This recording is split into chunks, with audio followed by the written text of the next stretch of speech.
future. There are no people. There are no people in the future. No people at all. There are no people in the future. Where did all my people go? There are no people in the future. Let me try my people call. Where are all my people?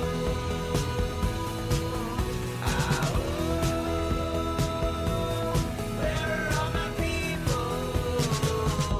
I guess I'll fly away now. Hey, everybody, welcome. It is Friday, February 16th, 2024. Yes, a special Friday edition of Out to Coop Live. Welcome to Raging Chicken's Out to Coop Live. This is Kevin Mahoney, editor and founder of Raging Chicken. On Out to Coop Live, we talk to progressives, activists, and troublemakers of all sorts, right from our own backyards and across the country. You can also join us at the end of the week, usually on Fridays, for our Friday Politics Roundup, where we break down the good, the bad, and the ugly in state national politics. You can get all our shows by subscribing to our podcast on Podbean, iTunes, Spotify, wherever you get your podcast. And you can support this show by becoming a patron for as little as $5 a month. Head on over to patreon.com/rcpress for all the details. And you can also help out the show right now. Get on over to our YouTube channel if you're not there already. Smash that subscribe button, like the stream for this show, and hit that notification bell so you know every time that we go live. And if you're one of our awesome podcast listeners, make sure to leave us a 5-star review on whatever platform you listen on. And leave a comment to let other folks know why you like the show. Little things like this help other people find the show. For more PA progressive talk and really national labor talk, head on over to the Rick Smith Show's live stream at 9 p.m. Eastern on his YouTube channel, Twitter, Facebook, and subscribe to his podcast wherever you get your podcast. Go to thericksmithshow.com for the latest across all his platforms. And if you haven't checked out the Sisters of the Night Caucus podcast, I don't know what you're waiting for. The amazing PA women stirring the political cauldron behind this podcast rock the house, and they know where the bodies are buried. Make sure to follow them on Twitter at The Night Caucus. That's at The Night Caucus on Twitter or X, and subscribe to their podcast on Anchor, Spotify, on iTunes, or wherever you get your podcasts. And The Signal is that podcast for the Bucks County Beacon. You know it well. The Signal is hosted by Beacon's editor-in-chief, Cyril Michaleko, and produced by yours truly. Twice a month, The Signal will shine a light on right-wing extremist currents streaming through Bucks County and beyond. Cyril invites guests who can provide insight, analysis, and organizing solutions so that we can steer the community toward calmer, saner, progressive routes. And in case you missed it, The Beacon has also launched its Gen Z podcast called The Civic Circle. Civic Circle, it tackles politics and policy from a Gen Z lens. Sarah Zhang, Mallory Marson, and Alexander Coffey are students from Bucks County, PA. Once a month, they chat about activism and advocacy and all the political happenings affect their generation today. So check out The Signal at buckscountybeacon.podbean.com and The Civic Circle at civiccircle.podbean.com.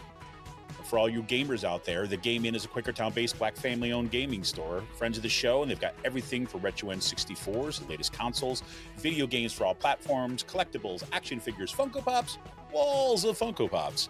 And kids get discounts with every on the report card. How can you beat that? Check them out on their Facebook page. Follow them on Twitter at The Game Inn. That's 2 N's. Got a question about a game, something hard to get, shoot them a message or drop them an email at thegameinpa@gmail.com. The shout out goes to Jonathan Mann, who wrote our intro song, There Are No People in the Future. You can check out all his stuff on his YouTube page or follow him on Twitter at SongAdayMan. Again, 2 N's, at SongAdayMan on Twitter. And we got some great stuff coming up and Out to Coop Live. Stay tuned for this coming Monday show. We're still working out some details. I'll let you know about that. But on Monday, February 26th at 7 p.m., we have Steve Oros and his lawyer, Lori McKinley. We'll be talking about his victory in U.S. federal court against Kutztown University after the university's administration refused to grant Oros disability accommodations following his recent heart transplant. Oros was faced with being forced back into in-person classes while COVID was still rampant or losing his job. He fought back instead and won. More details on that. It's a great story. Can't wait to be talking about that. And from what I understand, there's some implications that this case may be included in a Supreme Court case that has to do with the American Disabilities Act. So please tune in for that one. Oh, but that's not why you're here today, is it, folks? No, today's episode, I welcome back to the show Kathryn Joyce. We'll be talking about her recent article in Vanity Fair and the Hechinger Report about how the far right took over Pennsylvania School Board and how parents took it back. Yes, we're talking about the Pennridge School Board and the unexpected and game-changing victory by the Pennridge Community Alliance candidates this past fall that flipped 5 open seats on the board to take back control to bring the sameness back into our community's school board. Kathryn Joyce is an investigative editor at In These Times, freelance investigative reporter, and the author of 2 books, The Child Catchers, Rescue, Trafficking, and the New Gospel of Adoption, and Quiverfull, Inside the Christian Patriarchy Movement, which I cannot recommend strongly enough. Kathryn was formerly a reporter with Type Investigations and Salon, a contributing editor at The New Republic, and a contributing writer at Highline.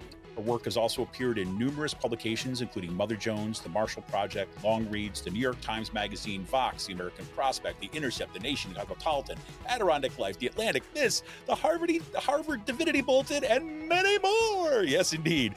She is formerly the editor of Political Research Associates Quarterly Magazine, The Public Eye, and teaches an adjunct lecturer at Brooklyn College's Political Science Department. Welcome to the show, Kathryn. Oh my goodness, that was a mouthful. Yeah, it's kind of fun. You didn't need to read all that.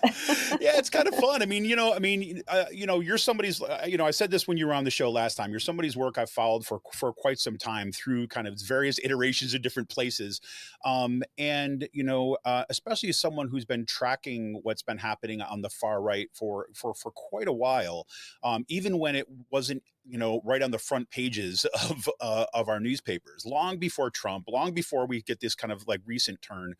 And to see, you still doing this work is incredible. And the fact, and I think I said this to you off the air, but this is the article on what happened at Pennridge that I've been hoping to see in print for a long time. And it only makes sense that it turns out you're the one that's going to be, I'm doing it, given that it's been right in the, in your work. So welcome to the show, Kathryn.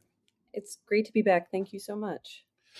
Yeah. So before we get into the article per se, could you just talk a little bit about your work as an investigative editor in These Times? I mean, I love In These Times. I got right here, just so everybody knows, the latest kind of print edition is right out here. It's phenomenal articles on the immigration debate, the humanity of the inhumanity of the 2024 immigration debate. It's just a phenomenal article. I've already handed off to some of my students who are doing work on this.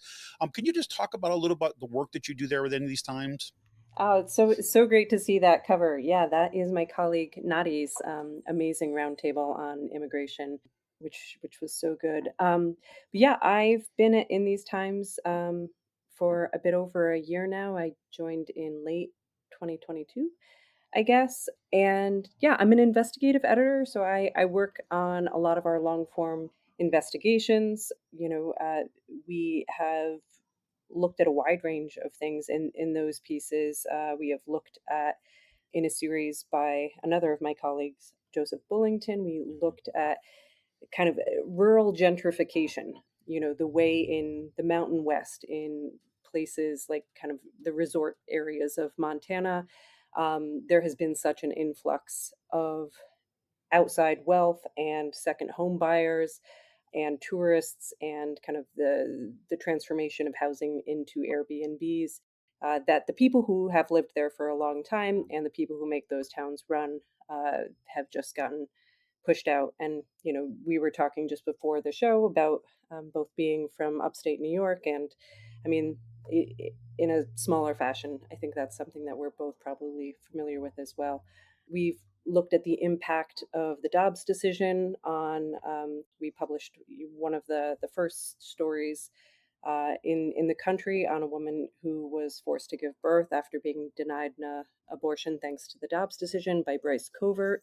We had a fantastic investigation by Andrei Popoviciu, a Romanian reporter who transplanted to Senegal to look at the way that the EU is sort of outsourcing its border enforcement to, the border checkpoints of sovereign African nations, where now EU-funded surveillance technology, some of which is quite intrusive, and also really EU-focused policies are really impacting the way people live there. We had another piece from Adam Fetterman in the fall about how there's this kind of land rush going on for the Arctic, focusing on Greenland and how there's this kind of these twin pressures of extensive mining going on in Greenland, or people trying to open new mines, and also just this increased militarization of the entire region as it becomes sort of once again like the hotspot for a new Cold War. So it's been really exciting to get to work on all of these different sorts of projects with these really stellar reporters. We have some great pieces coming up soon that I hope your readers and listeners will look at too. Oh, absolutely, 100%. And look, I'll just put the plug in right now. I said it, like, please do check out inthes.com.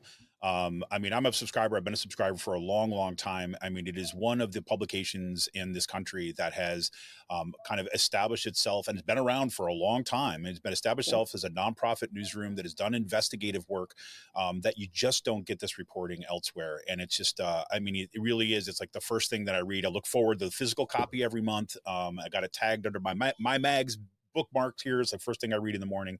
Yeah, great stuff. Great stuff. So let's just talk about this. Like, so first, I mean, we've talked about this a little bit here. I mean, obviously, I live in the Pennridge School District, right? My kids go to the schools there. We've been living what's been happening to our school district here. And I know that a lot of our listeners are familiar with some of the school board wars. So I'm curious, kind of coming at it from your lens, right? Coming from someone who's not like in this community, being forced to fight these battles, but then writing about this and situating it within this broader thing. Can you talk about like that angle of things, what this looked like as you coming in, what got you to decide to report on this, what's happened here? Yeah, absolutely. Well, first and foremost, I need to shout out to a local hero there in Bucks County, and within somebody who's been covering the district, I think more thoroughly than anyone else, which is Jenny Stevens at the Bucks County Beacon, who reached out to me in I think May to let me know, this has been going on. I've been covering it. We think that it needs broader attention than just locally, even though I think Jenny's work was being read at a pretty national level, because I think a lot of people were paying attention to this. But before that, I had been paying attention to related things for a while. Last spring, I was working on the previous story that I had done with Heckinger Report and Vanity Fair, profiling what was going on in the school district in Sarasota, Florida, which I'm sure lots of people in Pennridge will Indeed. remember was, kind of take one for Vermilion Education to try to, get a contract with the school board there and, do some of presumably the same things that they did end up doing, that Jordan Adams did end up doing in Pennridge instead. So I was still kind of finishing my piece about Sarasota when the Vermilion contract there failed, and then very, very shortly thereafter, there was the announcement that it had been picked up in Pennridge instead. And so that was, really interesting, piqued my interest already. Bridget Ziegler, somebody I'd focused on a lot in my piece. Again, I keep saying, as everybody like there knows, but she posted on social media, it should have been us. Basically, it should not have been Pennridge. This should have been in Sarasota. We should have been leading on what she called an anti-woke audit. Yep. Which I think, says something about the stature that this completely upstart new country had gained in, just basically weeks of its founding, that there were these different right-wing controlled school boards that were vying sort of to be the first to hire them. Yeah, I mean that was. I mean, and Bridget Ziegler too, as well. One of the co-founders of Moms for Liberty, kind of down there, Yes. really, really pissed off that she was not that Vermilion was not in their back, and you could see it like rolling out in Florida. I mean, they had like the carpet was already prepared. Jordan Adams had been consulting with Ron DeSantis already about some of the higher education policies and kind of like Yep. scrubbing the curriculum of DEI initiatives and things like this. And that was just a huge defeat that you had some Republicans on that board basically, turn against that proposal. And then it landed right here in our lap.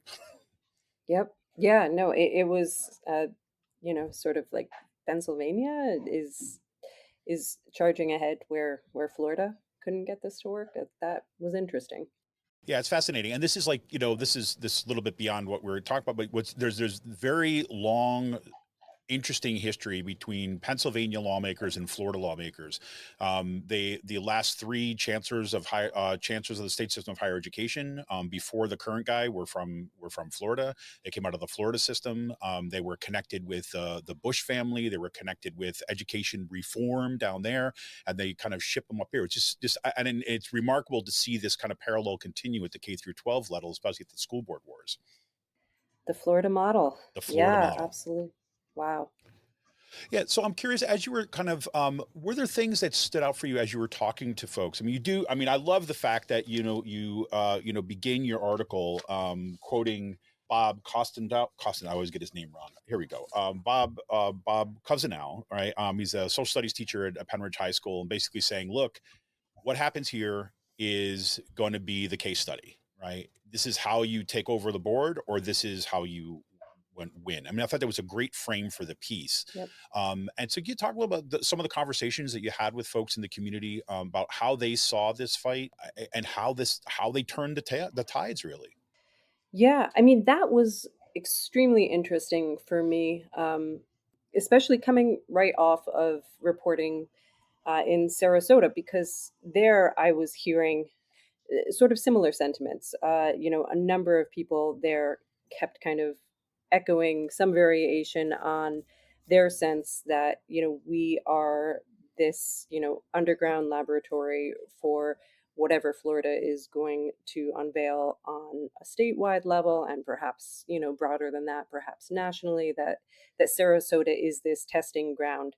And I had heard that kind of so consistently from so many people I was speaking to in Sarasota that it really struck me in talking to people in Pennridge that they were seeing the same thing. That I kept hearing that over and over again with different people that I spoke to in the community. A lot of whom are represented in the article, and a lot of others who spoke to me, on background or early on, and whose just time and insights really informed my understanding of what was going on. But again and again, saying, we feel like there is an experiment going on. It feels like they are experimenting on my children.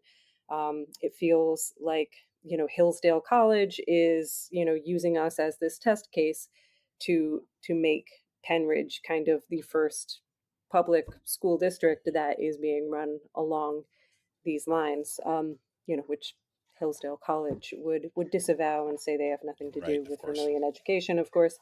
But yeah, I kept hearing that, and it because I kept hearing that, it really kind of stuck out to me when I spoke with Bob Cousinow in June, and his perspective was similar, but kind of with a bit of a tweak, saying, yes, it does feel like an experimental ground. It does feel like a case study, but it's unclear like what direction this case study is going to go in. We can be, the case study, kind of the testing grounds for how you can take over a school district and completely undermine it from within, or we can become this blueprint for how you fight back.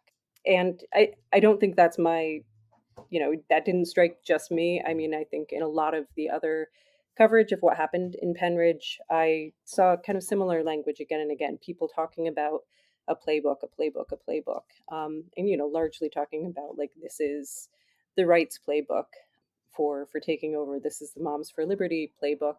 But the idea that Pennridge could also be a playbook for fighting back, for figuring out like what mix of, advocacy and lawsuits or Hmm. complaints or other tactics could combine, obviously with a really significant electoral outcome, to really turn the tide on this. And that was something I thought about throughout kind of the months where I was working on this off and on.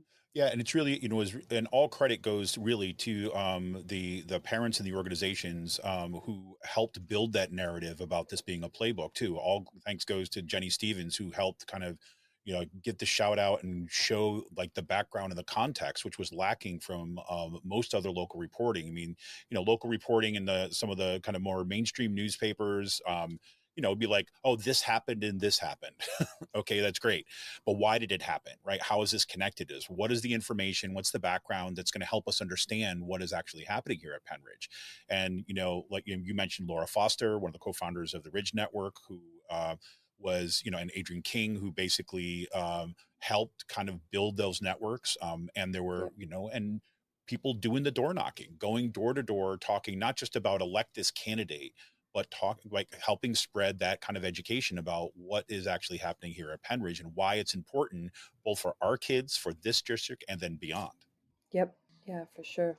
Yeah. So, one of the things that you mentioned this in the article, connecting up, of course, the losses of Moms for Liberty back candidates that happened kind of across the country. I mean, Iowa was a big story for a while, but several school districts that had Moms for Liberty back candidates across the country also lost at the same time.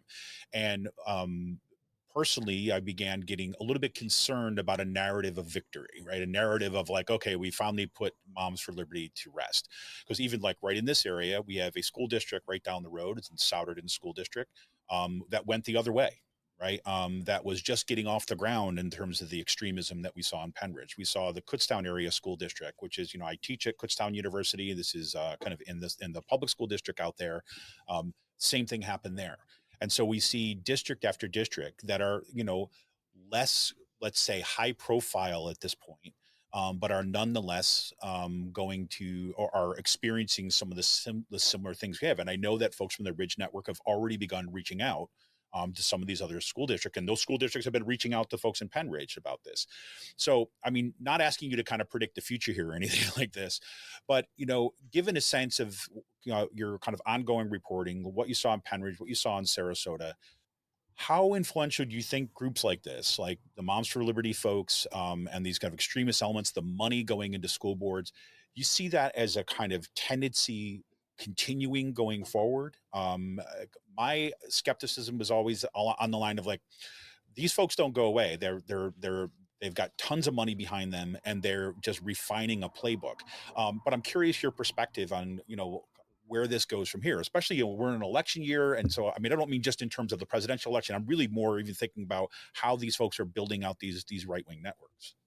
Yeah, I think that's a really great question, which is what people always say when they don't have a hugely satisfying answer.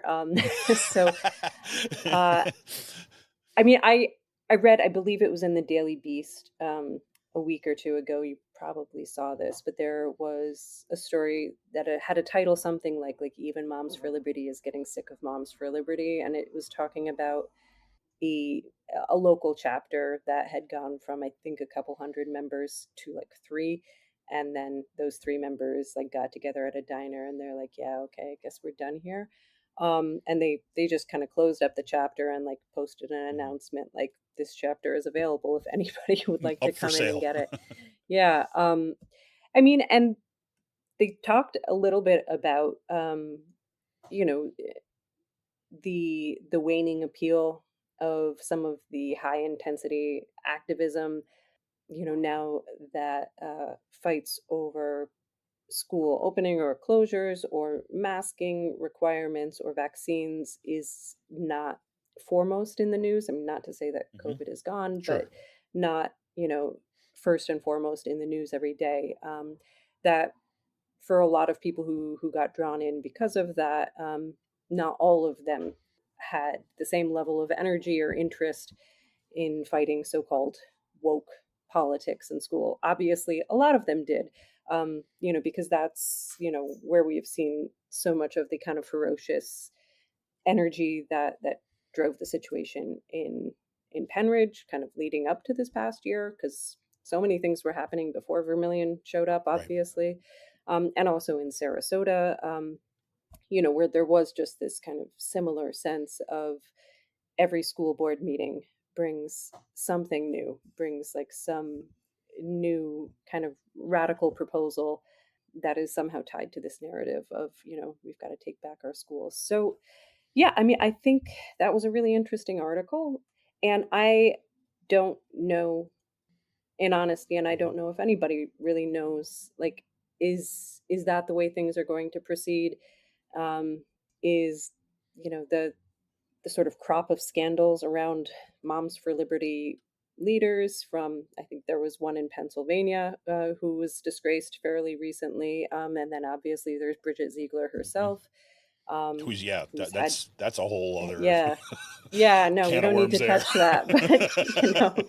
But, I mean, like these scandals that either show the mask slipping and kind of like the real extreme nastiness that is driving some of these people, or just the rank hypocrisy of somebody like a Bridget Ziegler, going after LGBTQ youth and colleagues, on one hand, and then not living a purely kind of heteronormative life herself.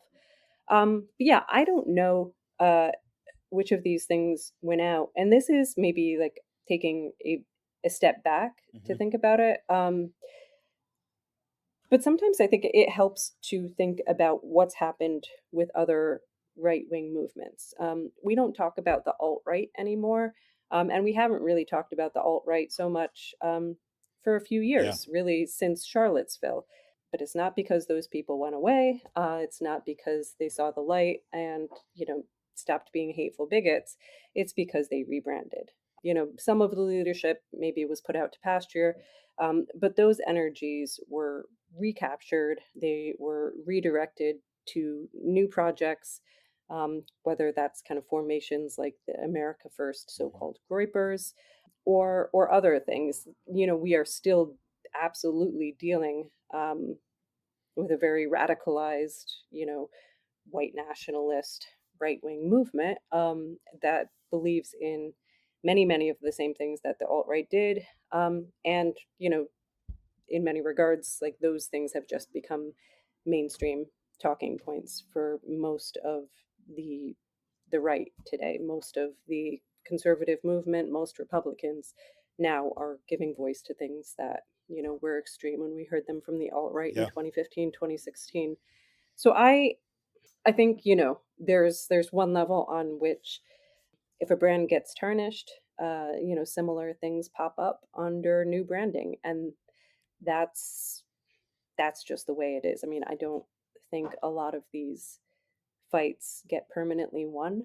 And what we've heard from historians and other smart people over the last few years that Moms for Liberty has been organizing, and they grew into this behemoth so quickly, thanks largely to lots of money and institutional and infrastructure support that we weren't seeing, but also because the playbook for that, to use that phrase again, was already written decades ago.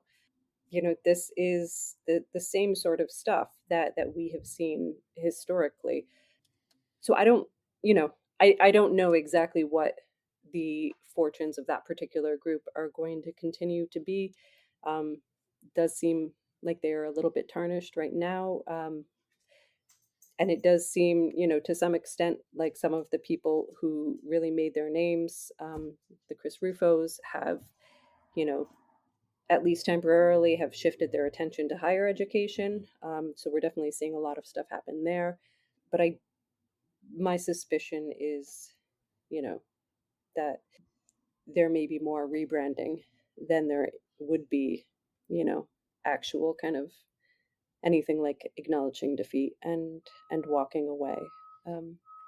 Could be wrong, of course. No, but I mean, I think that, I mean, I love the way that you frame that. I mean, because that feels right, like about what's happened, right? To looking at this kind of rebranding, and the brands that don't get tarnished. I mean, Moms for Liberty might be tarnished right now, but the brands that don't get tarnished are like the Scaife Foundation, the Bradley Foundation, Sure. the DeVos Foundation, the big money. Yep. That can afford to just back off these folks and like let them like, oh, well, whatever, we're still in the shadows, right? So we're just going to quietly walk our money away, and let them kind of burn out and just wait for the next best thing. And it seems that the right is extraordinarily good at just throwing a bunch of crap against the wall and to find out what goes. Like I am, looking at what just happened with the Super Bowl and Taylor Swift, for example. Right. And then, which is just this like craziness. Right. But now there's reporting out that's like 1 in 5 or something like this of people buy into the conspiracy theories behind Taylor Swift stuff. And then at the same time, a report comes out from Pew Research that's basically saying that more young white men, right, are finding feminism to be a problem, right, than ever before, right? I mean, not ever before, but I mean, in recent years, the tendency had always been that that's dropping off. People are kind of accepting the premise, and then so these things seem connected to like certain avenues of gaming culture and internet culture among young white boys, and all this stuff that's happening, and so like you were saying, the energy still is there. And they're just waiting for where's the money going to get dumped. And I got my money right now on something connected with Taylor Swift. It's going to make its way into meme culture to help generate more backlash. So yeah. I mean, I'm glad that people are finding out that the Pentagon created her. It's incredible. Back, it was a lab, like special kind of like cybernetic. It was crazy. Yep, they're like, she's got to know how to dance. I mean, I'm getting to be old enough where I've, having these kind of codgerly moments where I'm like, but this is just what they were doing 30 years ago. Yeah, I mean, like the first book that I wrote was about the so-called Quiverfull movement. These right-wing fundamentalist Christians. I'm not using that as a pejorative, just to distinguish them from more mainstream evangelicals. But people who basically believed in having as many children as they could, in part as a means of kind of winning the culture wars demographically. And a lot of things went along with that kind of complicated movement. But I've just been noticing in the last few months that along with this increasing kind of narrative against feminism and like all of this, like, I don't know, Bronze Age mindset, kind of eat raw eggs, kind of pro masculinity movement. Right? Yeah. Now there's just starting to be this TikTok generation, putting out these sort of gauzy videos about, how, they're going to have the last laugh because, they have decided to become a trad wife and have, 5 children, and, you secular feminists aren't doing that. And so we're going to win. And, as a side note, the young adults, I guess now in their 30s, who grew up in the first wave of that, see this stuff on social media and they laugh and laugh and laugh because, by their own estimation, like 50% of them, turn out being queer in some way or another. Many of them, become atheists, which not, all of those are kind of value neutral things. But what I'm saying is a lot of them walk away from it. But it's just interesting to me how much there is just kind of this regurgitation of the same ideas in new packaging that are being updated for kind of a new generation of young right-wing activists. Sorry, that was a bit of a tangent. No, not at all. I mean, I think that's exactly what you just described there in my mind. This is the corporate mentality of marketing, essentially. I mean, it's mirrored with, what we get in the kind of most extreme kind of like, theocratic kind of authoritarian politics. I mean, it's essentially what marketers do, right? And they say, okay, we know that, okay, these 30-year-olds and 40-year-olds are now bored with what we're doing here, so we're going to target the kids again. because Yep. we know that what we need to do is we need to make sure that those are going to be consumers that are going to buy our products in 10 years. And so, I mean, what I see happening on TikTok, I mean, I'm just sitting here nodding along what you're saying. You can see these memes kind of repeat Yeah. themselves, and being like, yep, they're just taking this stuff. And, you know, I was thinking about there's all the resurgence of the 80s as like, you know, a cool thing. I'm like, yeah, it's the same thing. It's you're taking Yeah. this kind of like nostalgic kind of like retro thing, and then you're bringing it kind of introducing a new audience to it and expecting it to do the same kind of work. And it works for a bit. You know, Yep. except this is like, we're talking about, you know, the future of this country. We're talking about violence being committed against communities of color and kind of LGBTQ communities here. So the stakes are so much higher, but it's the same process. I mean, it's like this runaway kind of billionaire class that are investing in marketing for the future they want against the one that we want, Yeah. in my mind. But Yeah. No, it's wild. yeah, Emily just could chime in. She's, yeah, it's like Goldwater 6.0. Right? I like that. Yeah. Well, I mean, you mentioned at the top of the show, you know, I appreciate you so much coming on the show again, and I appreciate so much your reporting. It was wonderful. I have to say, the day that I woke up and looked at my social media, instead of it being a just complete, you know, horror show, was filled with people sharing your article kind of around the community, and we're so thrilled to kind of see that kind of in print, and both as kind of a validation of the efforts, but also as kind of like, yes, like we had to go through this, so you know, we're here to help. This kind of thing. It was really a nice moment in the midst of the battles that we've been facing. But That is really nice. Yeah, and I'm sure everybody there who's been really active has more stories personally, but I got emails and heard from people, you know, as far away as Colorado, wonderful. talking about how they were really glad to see this. They're going through something similar. It's really, you know, good to see what other people have done in addressing this sort of hostile takeover. 100%. Lots of accolades are coming in now about great article, awesome article. Thank you so much. So, in the chat right now. So that's fantastic. So, I mean, you mentioned at the top of the show a bunch of things that you're, say, working on a thing, but in addition to sending everybody over to inthesetimes.com, right, to make sure that, you know, you're reading what's going on there, you're sharing the work that's going on there, become a subscriber. I mean, not only am I a subscriber, I'm a kind of like a supporter of the media, because I think the importance of independent media is just critical. That is fantastic. Yeah. Thank you. I mean, so please head on over there, everybody, and seriously support the work they're doing it in these times. But there's anything else that, say, you're working on or in the horizon, it's coming up, either you kind of individually or in the magazine, that you'd want to kind of plug and tell folks to look out for? Well, readers can't see it, but you can. Yeah. This is a few issues back, but we put out a special issue. That's a great art. Yes. About the right wing, and it was the first time in these times had ever kind of dedicated so much space and time and energy to really grappling with the right and talking about what it means for the real kind of movement left, and like the side of the left that, you know, traditionally has been really concerned with issues like labor and, you know, workers' rights and so many others, but what it means for that left to need to take the right and the threat of the far right very seriously. So that special issue was our November issue. We put all the articles out from it are online already, but we are going to continue doing more reporting about the right, and you know, I'm excited for that because obviously I think it's really important.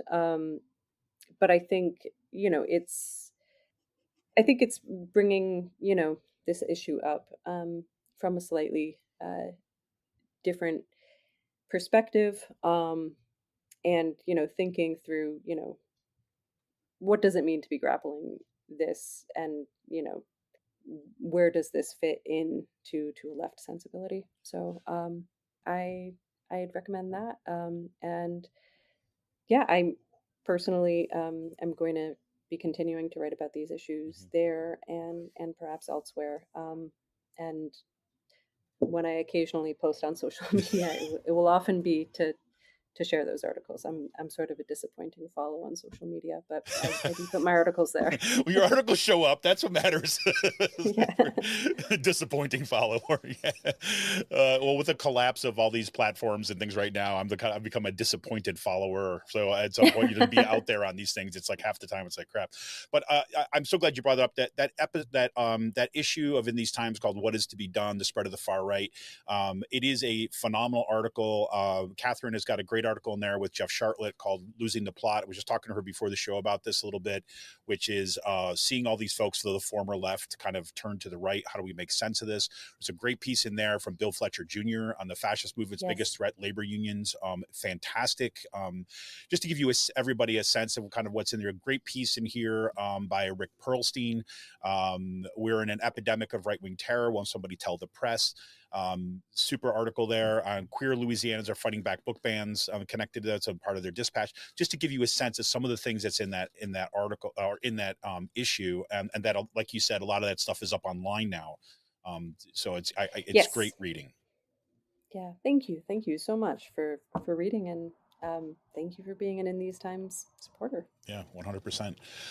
Well, Kathryn, once again, thank you so much for your reporting and your work. I appreciate you coming on the show today, and keep up the fantastic work, and can't wait to see what's coming up next. Thank you so much for having me, Kevin. It's great to see you again. Yeah, great. And we'll be dreaming of the Adirondacks in snow for the rest of the day now.